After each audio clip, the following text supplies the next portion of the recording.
We'll now move on to hearing from Respect Victoria. So I'd like to introduce Tracy Gaudry, who's the CEO at Respect Victoria. Tracy Gaudry brings more than 20 years of experience in leadership roles across community, sport, government, education and professional services sectors. She brings an ability to realise positive social and community change with a focus on inclusion, diversity and gender equality. As the inaugural Chief Executive Officer at Respect Victoria, Ms Gaudry is responsible for leading Respect Victoria to realise its mission to prevent all forms of family violence and violence against women by challenging the societal structures, norms and practices which lead to violence. Recent past executive roles include, for Tracy, include CEO of Hawthorn Football Club, CEO of the Amy Gillett Foundation, and Ms Gaudry is a director of the Union Cyclist International and president of the UCI Women's Commission. She also serves on the Advisory Council for Sports Environmental Alliance and the Deakin University Sport Network Advisory Board. Tracy's also a dual Olympic cyclist and holds degrees in commerce and science and a master's in management. Great to have you on board, Tracy, and thank you for presenting here with us today. Thank you very much, Bronwyn and Eden. Firstly, can everybody hear me okay? Or put your hand up if you can't, or maybe a comment. I'm assuming that people can hear me, and that's correct. Bronwyn, you're nodding your head, so that's a good thing. And if everyone can hear Bronwyn, then I can probably hear myself. I'd also, before going into formal proceedings, and let's try and keep it as informal as we can, given that we're normally sitting in a room together and interacting. This is a new way for many to interact. I wanted to take a moment to thank the Southern Mallee PCP for jumping through so many hoops and hurdles and constraints to making today happen. Many of you, as Bronwyn alluded in the introduction, we've had 2 goes at this already to sit together, and last year in November we managed to hold the Mildura Forum in the Northern Mallee region, and basically arriving in Swan Hill at the same time that the Code Red was announced for the state of Victoria and North West Victoria for the first time. We actually had dinner together with Eden and sat down and said, what are we doing about it? And that gave rise to one, cancelling that to keep everybody safe, and that nobody in the region would travel unnecessarily. But importantly, a commitment to coming back together again in March this year. And lo and behold, late last week, we're already thinking what's going to happen. And I just want to commend the PCP and also everybody online today for being absolutely committed to the importance of the work that we're all doing. And in the environment that we're currently operating in, where the world is suffering from a health disaster, Australia has had a double whammy, and we're still getting up and focusing importantly on prevention, because the country's focusing on climate response to prevention must be maintained. Before I go into my presentation, there is a presentation, Bronwyn and Eden. Who's going to be running that? Yep, Eden's just about to put that up. And sorry, Charmaine, over in Donald, yes. Can you please mute? We can hear you. If you just go to the bottom left-hand corner and mute, that would be greatly appreciated. Thank you. Okay. I would like to, before starting, and thanks very much, Eden, everyone should be able to now see a presentation, slightly condensed, the dimensions a little bit out of whack, but we understand what we're talking about. I'd like to acknowledge the traditional owners on the land on which we are all respectively meeting, and pay respects to elders past, present and those emerging across the country and across our regions. I would also, in keeping with the work that we're all doing, pay respect to victims of family violence, both those who are here today to help us with our very important work, and sadly to pay our respects to those who've passed as a result of family violence and violence against women. It's so important for us to remember each day when we get up why we're here, that we actually have a privilege in being able to focus on prevention and a safer, more respectful society. And at no time like the present, that we are all privileged to be in roles where we can continue to focus on prevention and better longer term outcomes when so much of society is suffering. And so much of our resources across the state and country are absolutely focusing on prevention. So our discipline is staying true to prevention is very, very important. And I would welcome, following my presentation, any discussion around that. And I certainly will today. Not take I think I've got 40 minutes or so, but I think I'll take up only around 20 minutes because I think the discussion for us is very, very important. And let's find out how we can do that using the chat, Bronwyn, or if everyone turns their devices off mute, what will happen, I'm not sure.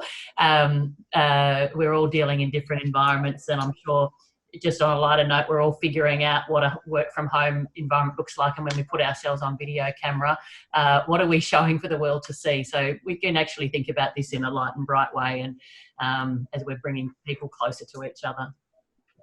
The presentation I have, if we could go to the next slide, please, Eden, and thanks very much for moving the traffic for me. You all know a bit about who I am, Bronwyn. That's a very long introduction, and we might shorten that next time. All I would say is we all have very coloured stories in our backgrounds through our lives, and you know, a few of us, they're shared from time to time, and I would say that everybody on this call or video conference brings their own colour and light and experiences to the work that we do. What I would just comment on is that you'll see a theme, whether the role is in sport or road safety or health or prevention of family violence. And my whole career and life has been focusing on equalising the ledger, and indeed this role and the concurrent roles with both Deakin University, focusing on the sport network. Deakin's focus on sport is about how do we equal the ledger from a gender perspective. How can we use sport as an encouragement of people, of women and girls, that sport and education are part of building confidence and equality in society. And indeed in my role with Cycling's World Body, as we're counselling events around the world, the last 7 years have been focusing on actually getting women on the balance sheet and equalising the role of women, contribution, participation in sport, participation in equal opportunity, building baseline levels of welfare and support for women and girls playing sport, all the way through to the governance of a global body, which at the moment has me as the only female voting member on it. And come the next election, which will be next year, we have introduced at a global level quotas, which is the first IF or International Federation to do so. So I bring that to the table in this work, and am committed to the work that we're all doing in gender equity and equality, but also societal equality, that we are removing discrimination in structures and in attitudes and behaviours wherever we possibly can. So Respect Victoria, everybody I assume knows by now, Respect Victoria as the Victorian Government's statutory authority established for the primary prevention of family violence and violence against women. We were set up and established in October 2018, and we sit in front of a very, very strong, important and powerful suite of legislation that positions us as a government agency, but with the independence to be able to work very closely with community, to be able to work closely, obviously, with the government. And you'll hear, I think, from Michelle Clark straight after myself. But importantly, to work across all industries and organisations to change the game. As a state authority, we have the legislation behind us, but we also have the independence to work in a way that complements the role of the government, and the Office for Women is our portfolio agency within the government, but also to build partnerships and alliances with non-government entities. And we're in the early stages of doing that. If we could move to the next slide, please, Eden.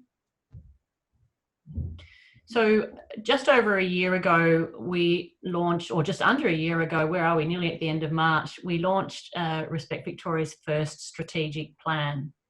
And you can see on the slide there that fundamental to the work that we're undertaking on behalf of the government and with the community is that all people should be safe, equal and respected, and free from all forms of family violence and all forms of violence against women.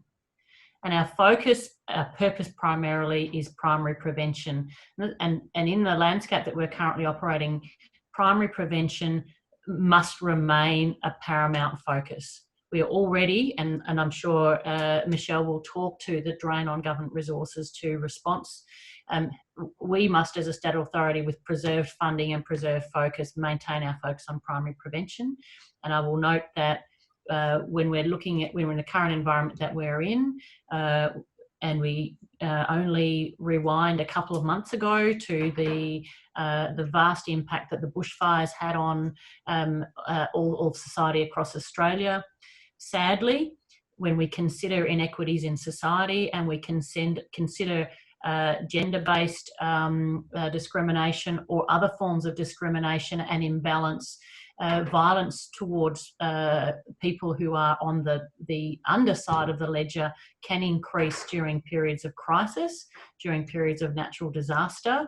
And we understand and know that family violence is a particularly acute issue when there are disasters and societal circumstances that require people to be isolated from their communities. And so we're acutely aware of the impacts of social distancing, which has become a new word in everyone's vernacular and very quickly understood, but importantly, more extremely, self-isolation, where people who are at risk don't have the community connections or access to the regular community connections, and feel that they don't have access to the regular support structures that may help them, one, call it out, two, find support, and three, find refuge. So we're working very closely with Family Safety Victoria, and obviously Office for Women is as well, on how do we ensure that response services are available to people who are in an environment where they may be at greater risk during this period of time. If we could go to the next slide, please. Now, Eden, I'm not sure, this was a video which showed a little bit about our background. Is that likely to work? Are you able to try that, please?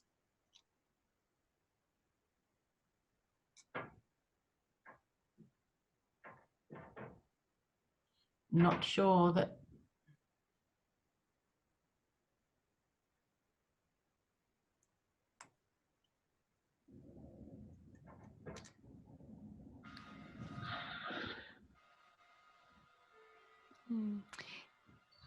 Eden's just trying to work it out. It hasn't come up on my screen yet. That's okay. We can continue on. And Bronwyn, if I think I heard you say a little while ago that the video, the slideshows and all of this material will be available to the participants after this. Absolutely. Okay, yes, so what we might do, if it's helpful, given that technology usually likes to throw a few gremlins in the mix for any presentation, now that we're dealing with a virtual technology, if everybody's comfortable, we'll hold on the videos and know that they're available to people afterwards. Would that help? Yes, I think so. It did work on Eden's screen, so she's in the next room. Oh, hang on, it's come up now. Maybe it is going to work. Can people see that?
Okay. Excellent. Thank you, Eden. Good job on the technology, and we'll move on to the focus for today. That vignette and video provides a little bit of the backdrop to how Respect Victoria came to be, and off the back of the Royal Commission and on the shoulders of so many organisations and people already working in primary prevention and continuing to work alongside us. The slide in front of you is particularly important in the landscape in which we're operating, where the early work that we're doing, including an evidence review of research into primary prevention, drivers of violence against women and family violence, and also evidence of interventions, primary prevention interventions, demonstrates that a lot of the work, not just in Victoria, not just in Australia, but across the world, is actually more focusing on what we call early intervention or secondary prevention, or response tertiary prevention. And so a key aspect of Respect Victoria's work is to be able to explain and to define and to work with government, industry and organisations to increase the emphasis on primary prevention, which will in time reduce the burden on secondary prevention or intervention, and tertiary prevention, which is response. And so we may assume that this is a known quantity, but when you consider the research through academics and through authority organisations, it's often not that clear. And we find that a lot of primary prevention effort starts out with the intention of being preventative, but actually bleeds into and ends up having a focus on early intervention and response. And I'd love to hear from the members across this Zoom group and this forum of their views and their experiences with focusing on primary prevention and how we can maintain that focus. So we are very, very clear and find it very important to keep on demonstrating and articulating that primary prevention is about, in the context of family violence and violence against women, is preventing violence in any shape or form before it starts, as opposed to intervening at an early stage to prevent violence from reoccurring or continuing or exacerbating, or in a response stage, recovery and minimising harm once family violence or violence against women is already occurring. Now that may seem logical to everybody on this call or on this video conference, but it's important that we can maintain a distinction between the various stages, primary, secondary and tertiary, but importantly as well, understand the linkage between those, because the data that we will collect to understand how effective primary prevention is will often rely on early intervention or secondary prevention and response, tertiary prevention, to understand what's happening as a result of primary prevention effort, whilst we as the broad we, continuing to invest in early intervention or secondary prevention and tertiary prevention response. So that helps understand where Respect Victoria sits and where we sit relative to our counterparts in government, namely Family Safety Victoria, that has a focus on secondary and tertiary prevention from government entities.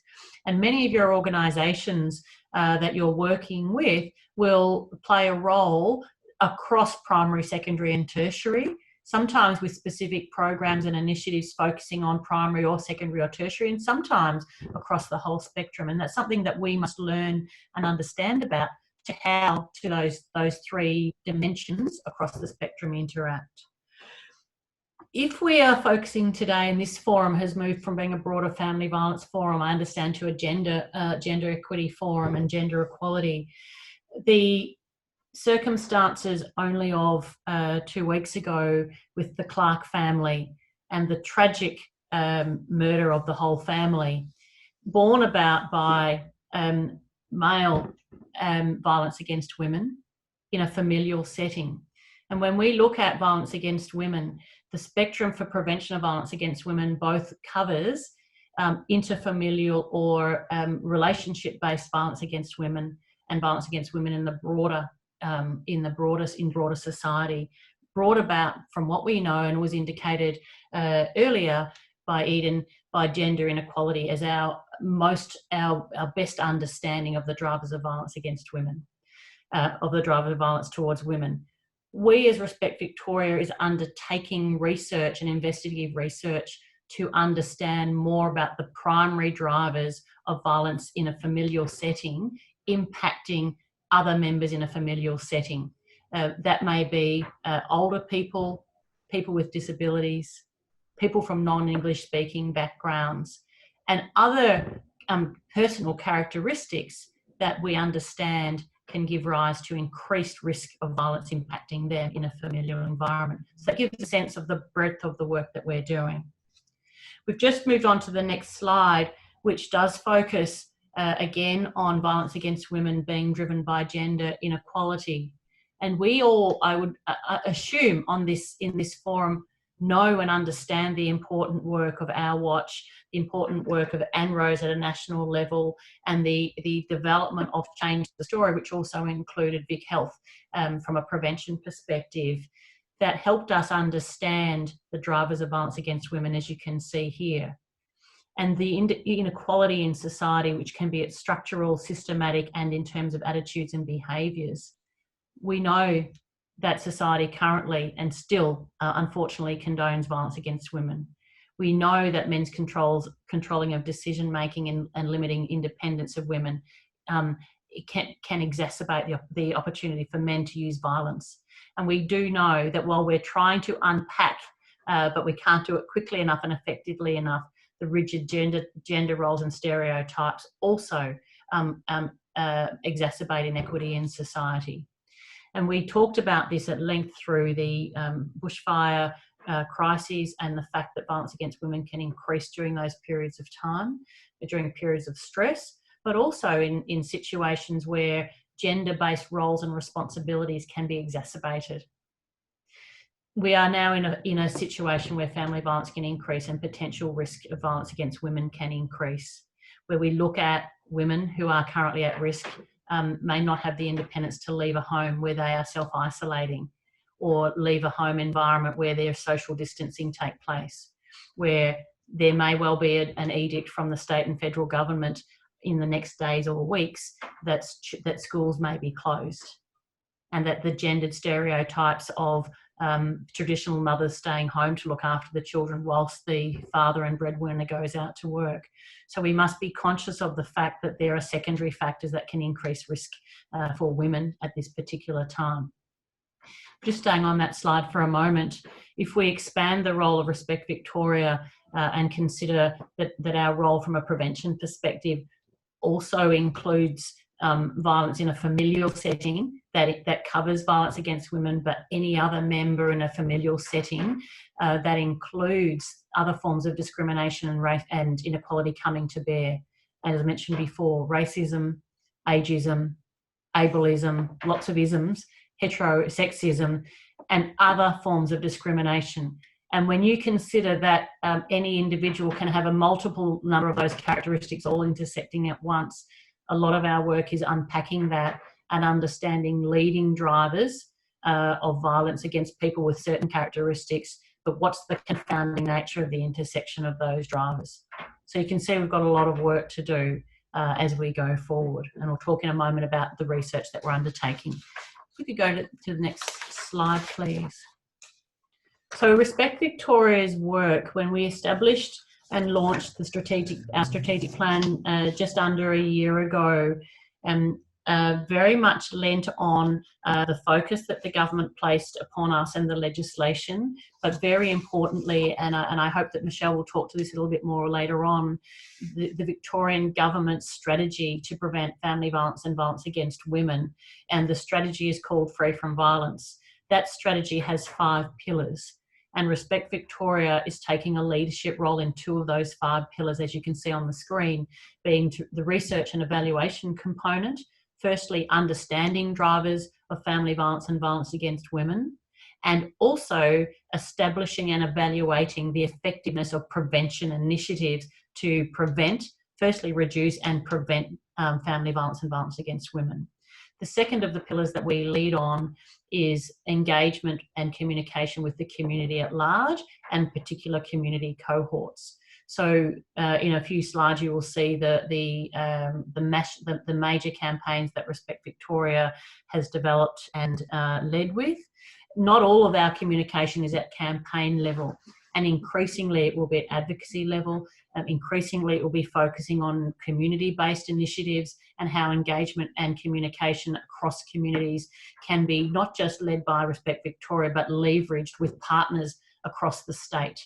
And many of you would recall last year the 16 days of activism, which at Bronwyn, as you know, was and others was the timing that we actually established and worked to the forums last November.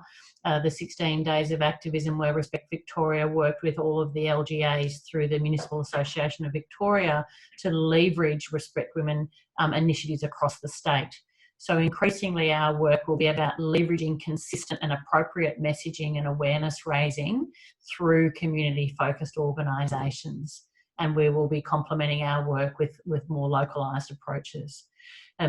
The Office for Women, and Michelle will talk to this, leads on 3 of the pillars of Free from Violence, which is the establishment and building of prevention structures and systems, scaling up on what we know works, and to apply innovative approaches to prevention initiatives.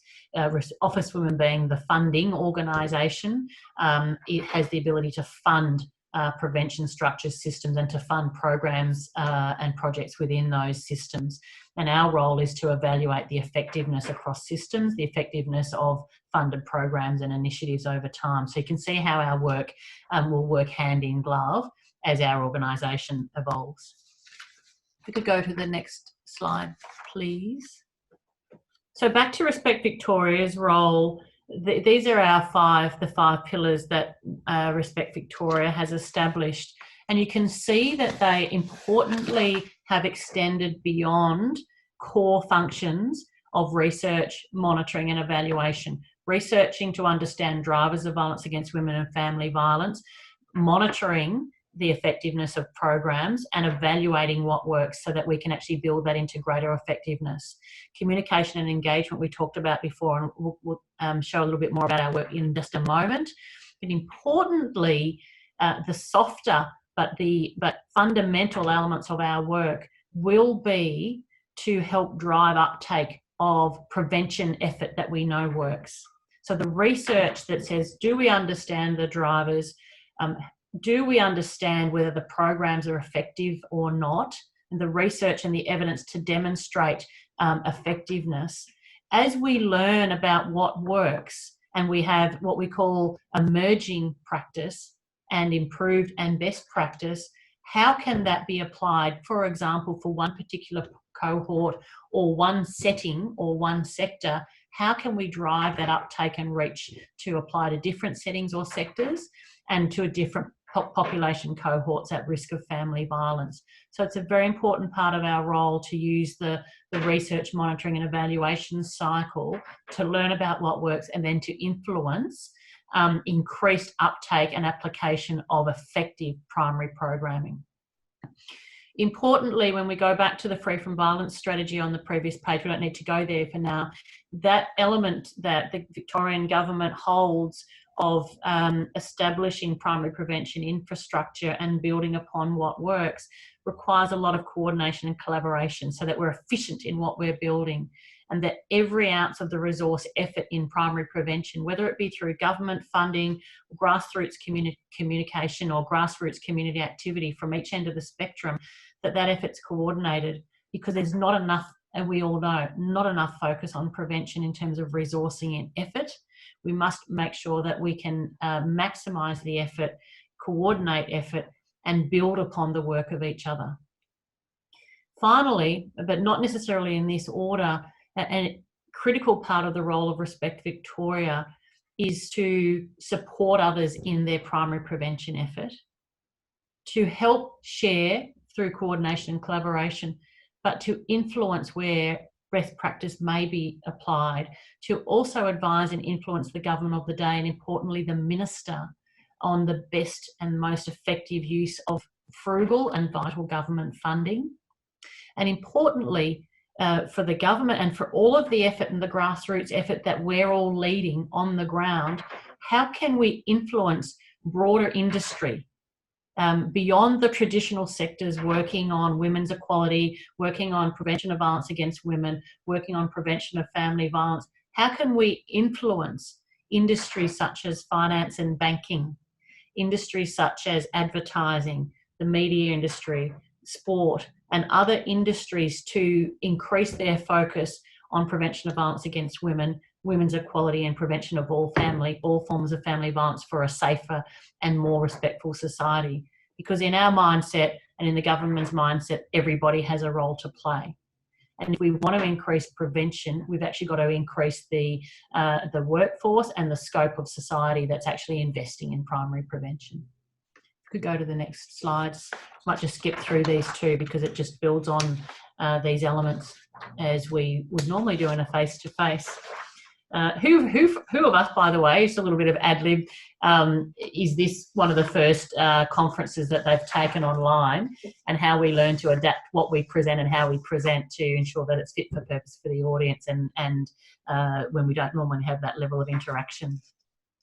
I just wanted to touch briefly on, before closing, one part of Respect Victoria's role, which is raising awareness amongst the community about violence against women, what those drivers are, how to identify them, and how as a bystander we can also take our role and responsibility from a prevention perspective by calling out behaviours that demonstrate the level of inequity and disrespect that prevails too often in our society.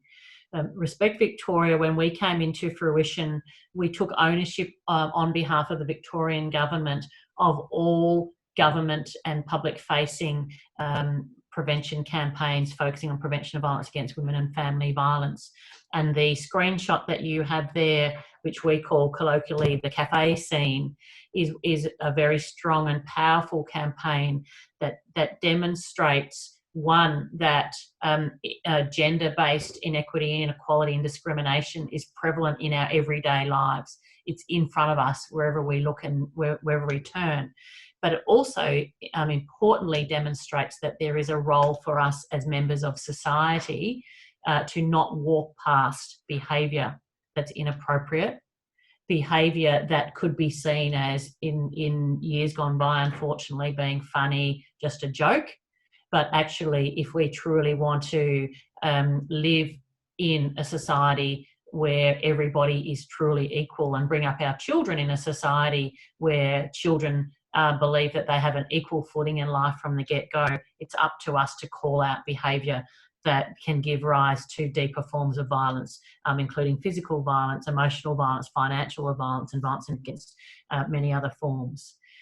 So this campaign is the cafe scene. I can't see everybody to see. Put your hand up if you've seen it. Other campaigns that we have run in recent times also include another setting where violence against women commonly occurs, and that is on public transport.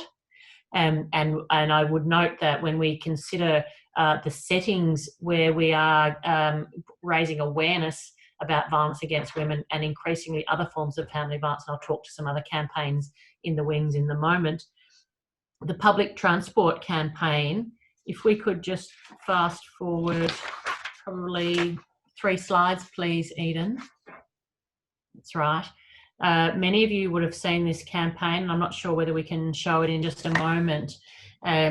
We noted, and when we came up to Mildura late last year, that there's not a lot of public transport in remote and regional Victoria. Either no train coming through, or one train a day, or 2 or 3 trains a day. And the reason why we chose this setting, and we will choose other settings that will come to the fore, is that when we're looking at where we can have the greatest impact and raise the greatest awareness that violence against women takes place in everyday settings, we know that there are more than 2 million unique public transport trips a day. Now that's decreasing dramatically this week and will continue to decrease. And 1 million people individually across the state of about 6 million, 1 in 6 people every day take public transport in some way, shape or form. And we know that our population is obviously geared towards city-based living, hence the importance of us working with regional Victoria.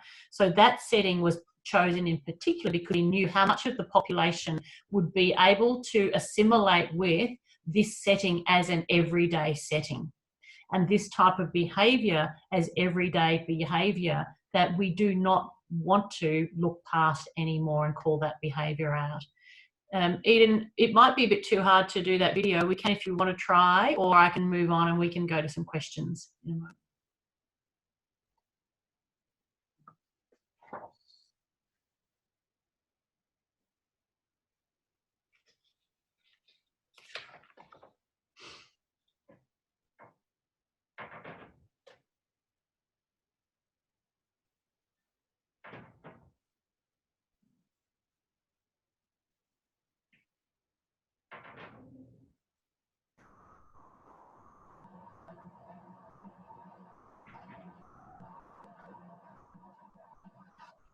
He's creepy. Nah, he's alright. You can tell she's uncomfortable. It's not a crime to look at someone. You know it's not right. Do something.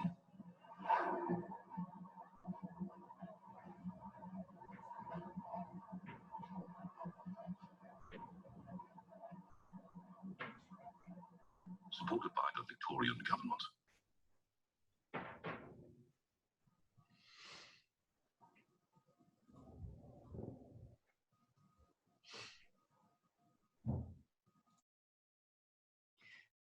Thank you very much, Eden.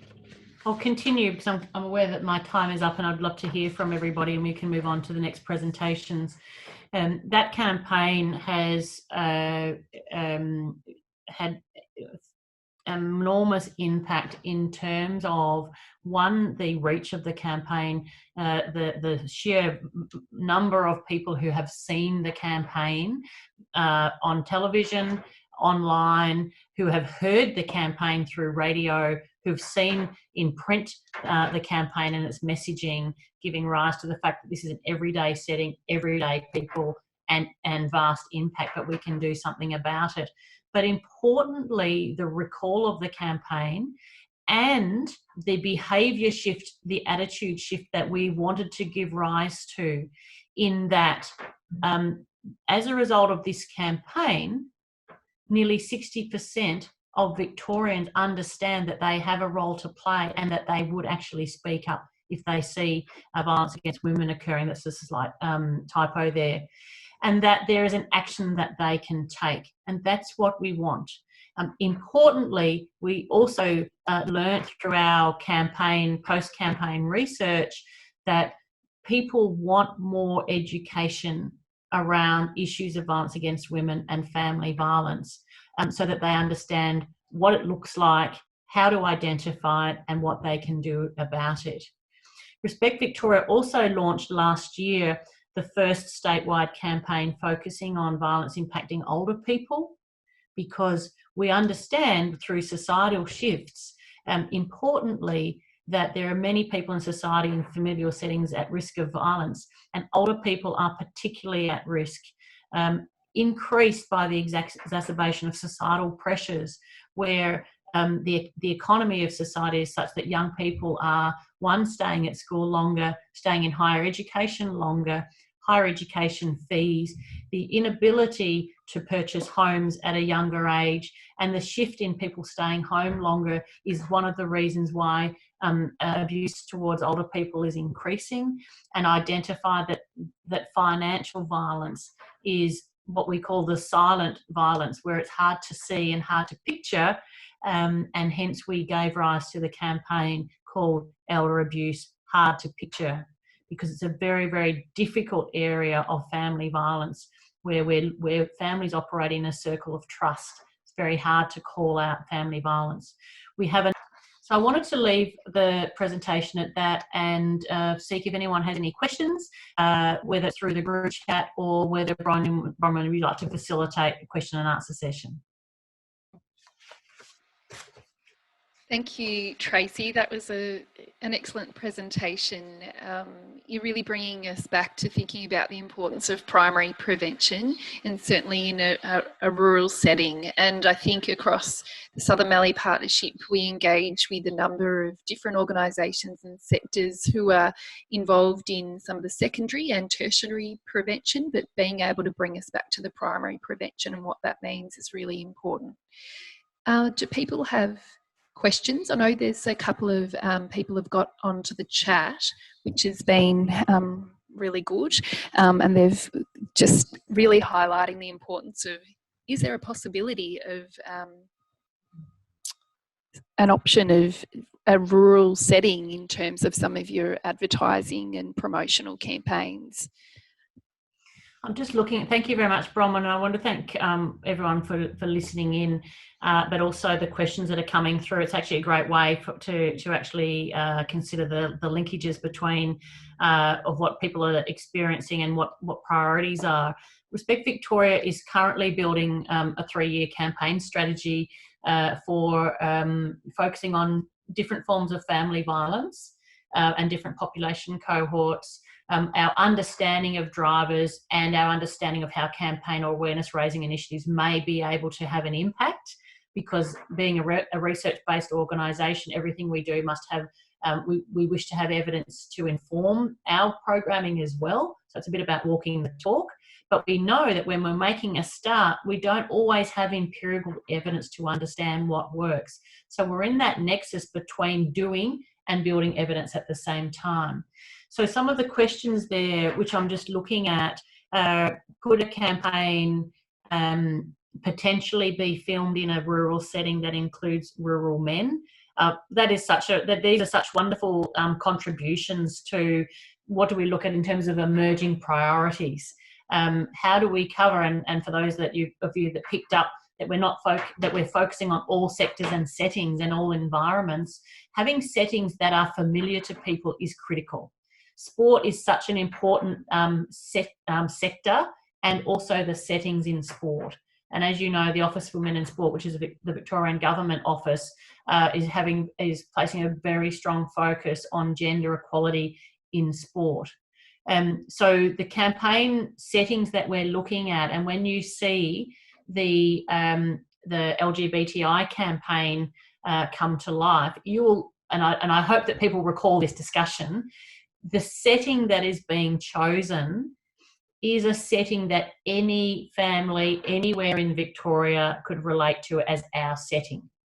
And the discrimination that is being shown could be discrimination towards a member of the LGBTIQ community. It could be discrimination towards someone with a disability. It could be discrimination towards someone with a non-English speaking background that doesn't understand what's being said. What we're trying to achieve is that the particular setting also has related settings and sectors associated with that. So rural settings is critical, and I note that the public transport campaign has a different level of relevance to those living in metro environments and suburban environments than rural. So we'll take that on board as we're looking at our settings. We're also interested through our research agenda, and there's been a survey out across the market and sector for areas of research where we want to understand more about the drivers of violence against women and family violence, but also the effectiveness of research into understanding what works. We also want to understand the priorities in terms of different forms of family violence, how it's manifested, but also population cohorts impacted by family violence. So we're taking sport sectors into account, settings into account, characteristics of individuals and populations most at risk. So thank you very much.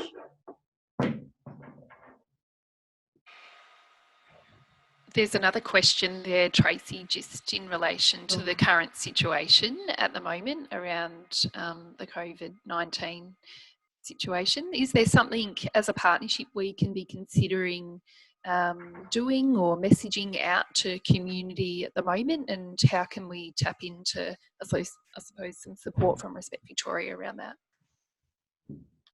Thank you very much. That was Emily's question, but I'm sure it's front of mind for everybody on this forum.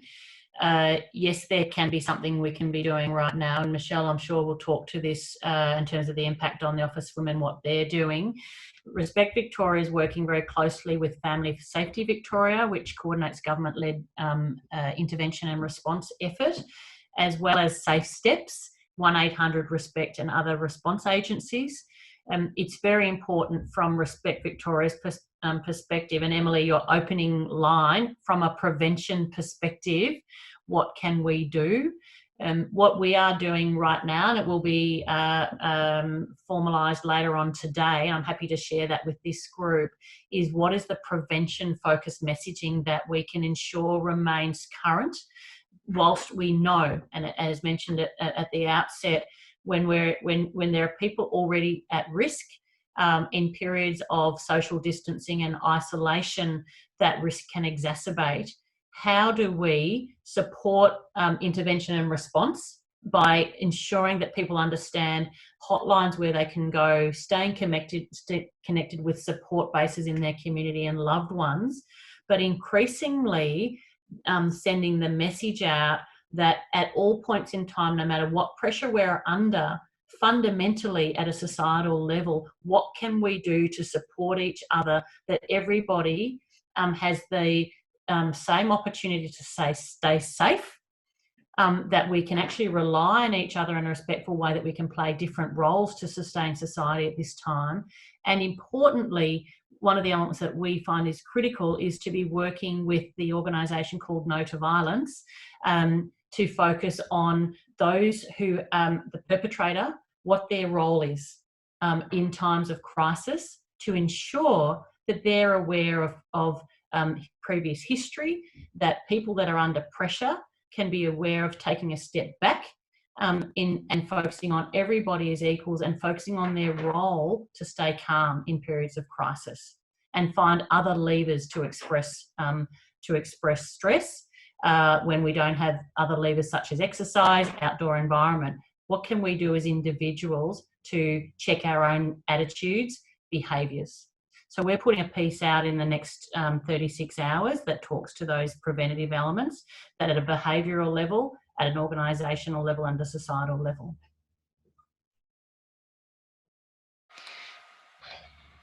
Thanks, Tracy. We'll keep an eye out for all those opportunities and what that might mean across the Southern Mallee. I think that's an opportunity for the 3 working groups to collaborate together around some shared messaging and support that comes from the various organisations. Now, I am mindful of time, and there's been quite a number of other little questions come up. There was a question just about campaign for Aboriginal and Torres Strait Islander people and accessing research. Okay, there's quite a few questions, and they're fantastic actually. So I might just pick a couple of them because I am conscious of your time. That would be good. So the question from Lorraine, thank you very much, Lorraine. The question is, are there plans for a campaign for Aboriginal and Torres Strait Islander people? Yes, not yet though. What Respect Victoria is doing is working very closely with the Delk-Jar Partnership.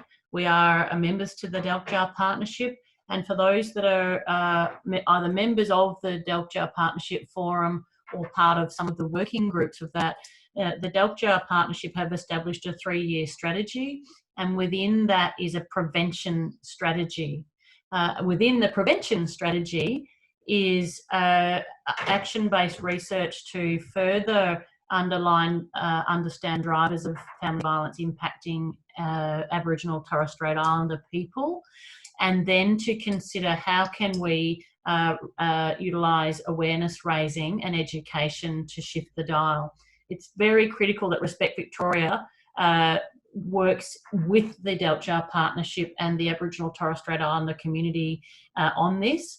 And we are, as recently as last week, we have established a project brief to undertake in collaboration with the Aboriginal Torres Strait Islander community action-based research to understand drivers and to establish a pilot program for prevention of family violence and intervention program.